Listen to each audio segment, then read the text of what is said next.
Salut et bienvenue dans l'épisode 13. Dans cet épisode, je vais continuer à parler d'Anthony. Je vais pas parler spécifiquement du travail que j'ai fait avec lui pendant ces 6 jours avec les prologues de l'évangile de Saint Jean.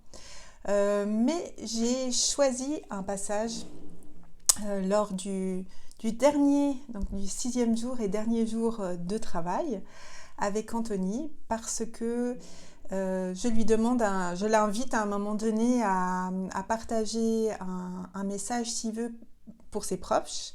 Je le partage ici parce que je trouve que ce message peut parler à beaucoup de monde, beaucoup plus qu'à ses proches. C'est un message plus général. Bien sûr que j'ai demandé la permission et elle m'a été donnée. Donc voilà. Pour bien comprendre ce message d'Anthony, il faut juste savoir, et toujours avec sa permission, qu'Anthony a perdu sa maman. Elle est décédée quand il avait à peu près 5 ans.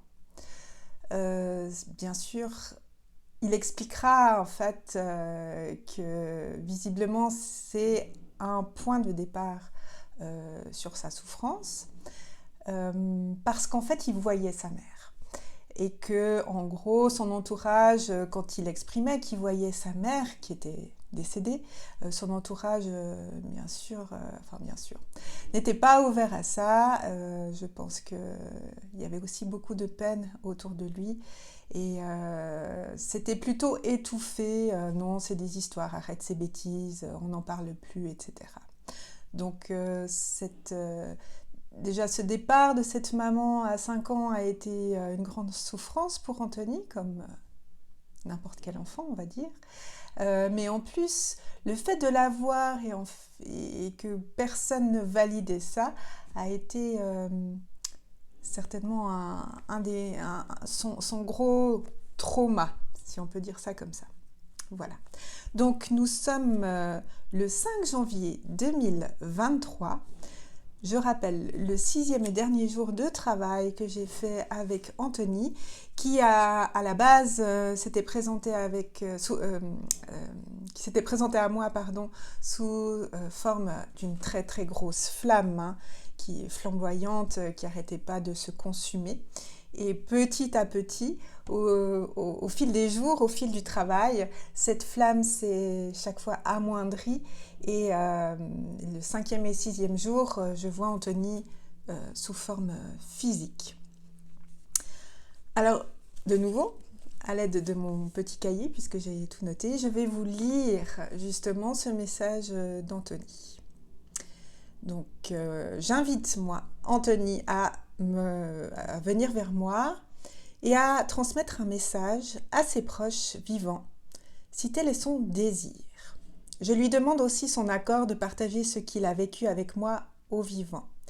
Il me donne sa bénédiction en espérant que son expérience puisse aider des vivants. Et je remercie Anthony. Anthony. Je suis mort à 22 ans dans un violent accident de moto. Je ne voulais pas me suicider ce soir-là. C'était le soir, il faisait nuit. Je partais rejoindre des amis à une soirée. C'était sur une route avec de nombreux virages. J'ai mal pris un virage. Je suis sortie de la route et j'ai percuté un arbre. Heureusement, je ne sais plus où j'en suis. Heureusement, je n'ai fait du mal à personne. Je n'avais pas encore d'alcool dans le sang, pour une fois. Et il sourit. J'ai vu la mort. En fait, je me suis vue mourir tout en vivant l'accident, comme si j'étais dédoublée en même temps. Même si l'accident a été violent, je n'ai pas souvenir d'avoir souffert. Par contre, je me souviens de ma colère, une énorme colère d'être mort comme cela. J'ai toujours cru que je contrôlais ma mort. J'étais le funambule qui pouvait décider à chaque instant de tomber ou de rester en vie. En fait, il n'en était rien. Quelle illusion! Je je ne semais encore et encore que la tristesse, la colère, le désespoir autour de moi et en moi au fur et à mesure des années. Au moment de ma mort, je fus très en colère de découvrir ce que j'étais vraiment et ce que j'avais fait à mon entourage. De plus, j'ai très vite compris que ma mère était là depuis le premier instant où elle mourut.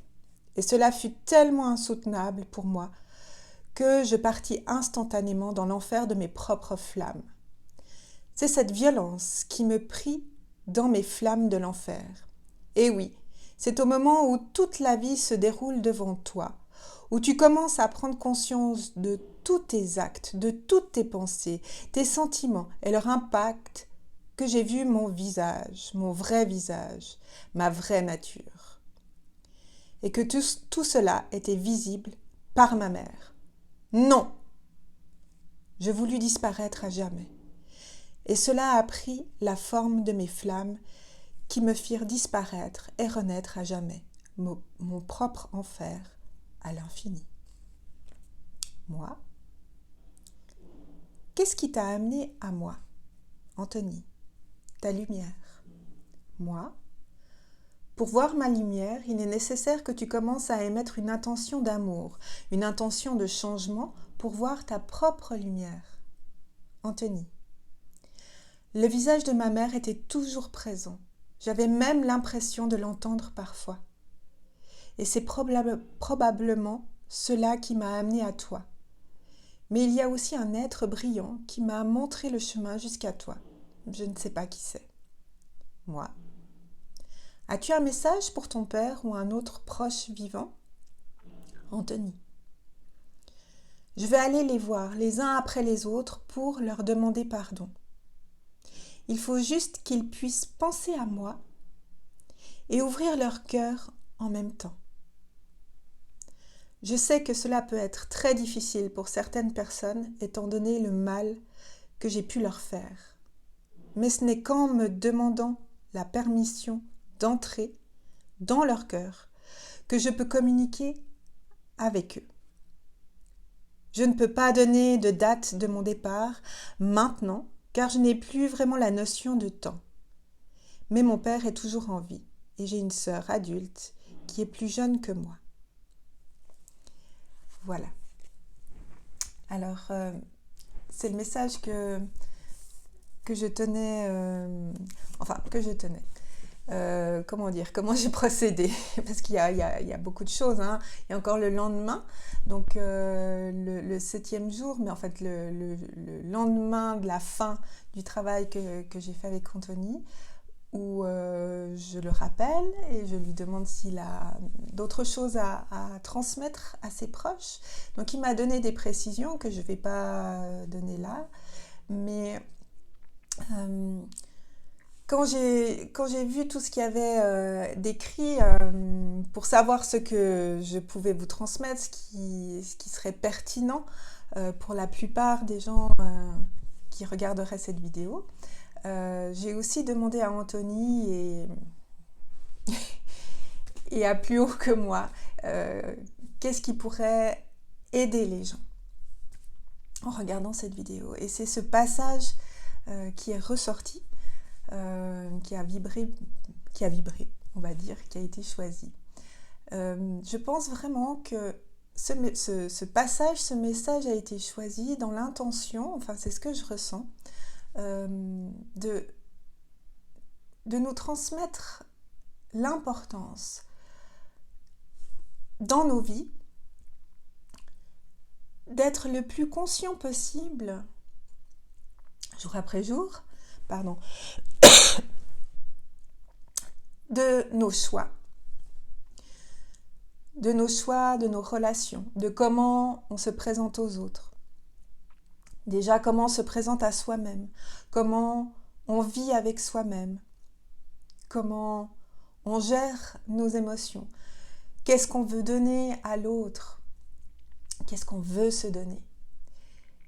Et à travers ma tante, à travers Anthony, je découvre en ce début janvier et avec ces expériences extraordinaires que je vis, qu'en fait, c'est des fins qui sont dans la souffrance et qui font un travail merveilleux pour aller dans leur lumière, eh bien ce sont non seulement des messagers, mais des guides.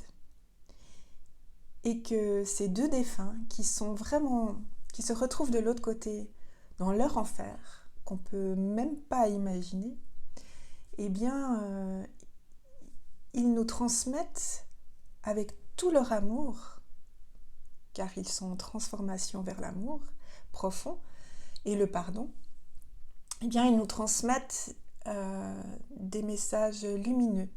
Pour nous qui sommes encore en vie, maintenant, sur cette planète. Ce sont vraiment des guides, des messages lumineux pour nous éclairer, nous dire, essayez d'être le plus conscient possible. Enfin, je m'inclus aussi, essayons d'être le plus conscient possible de chaque instant, de chaque personne que nous côtoyons, que ce soit nos proches, nos familles ou même des inconnus que l'on rencontre, des personnes qu'on rencontre aussi très régulièrement, mais dont on est moins proche, nos collègues, des gens qu'on rencontre au sport, qu'on peut rencontrer au supermarché, etc., etc. Comment nous nous présentons à ces personnes? Qu'est-ce que nous voulons partager avec ces personnes? Parce qu'en gros, enfin, de ce que j'ai vu avec ces deux expériences, c'est ça qui ressort. C'est quelle relation nous avons entretenues tout au long de notre vie avec les personnes qui nous entourent. Et la première personne avec qui on vit, c'est nous-mêmes. Et je pense que c'est vraiment ce message principal qu'il faut garder en s'interrogeant, mais comment je veux vivre avec moi-même, quelle relation je veux avoir avec moi-même, quelle relation je veux avoir avec les autres, qu'est-ce que je veux m'offrir, qu'est-ce que je veux offrir aux autres. Et cela avant de passer de l'autre côté et de voir le voile se lever sur notre vie et de voir réellement comment on a vécu notre vie. N'attendons pas d'être de l'autre côté, mais vivons le plus consciemment possible notre vie. Voilà, je vais terminer là-dessus et je vous retrouve pour le prochain épisode.